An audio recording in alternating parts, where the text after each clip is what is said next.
La usiamo sempre la cintura d'oro in poi? Sì. Anche a testa in giù tra le varie simulazioni alla guida, prove virtuali, crash test e molto altro per la prima volta in piazzale Borchiellati nel centro di Treviso. È un appuntamento fisso importante annuale e devo dire che ogni anno le presenze aumentano. Un'iniziativa che riscuote sempre più successo, ben 500 studenti in piazza pronti a simulare pro e contro delle guide. Sono molte le esperienze in materia di prevenzione con la partecipazione di carabinieri, polizia locale e di Stato, vigili del fuoco e SUEM 118. È una cosa molto importante, quella della prevenzione, ed è giusto che i ragazzi abbiano contezza di quello che possono essere i pericoli della strada.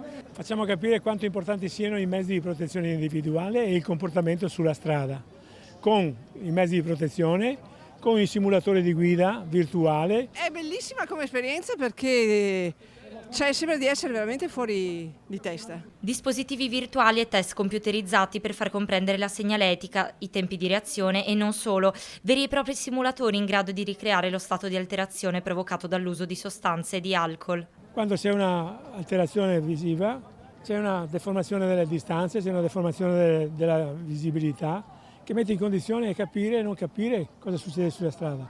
E quindi l'effetto ebbrezza è importante per la sicurezza. Tutto si svolge non a livello didattico ma pratico, perché lo studente e il cittadino deve rendersi conto sin dall'inizio quali sono i pericoli. Abbiamo fatto crescere sempre di più la sensibilità verso tutte quelle forme di attenzione verso la sicurezza stradale che sono importantissime soprattutto per i ragazzi.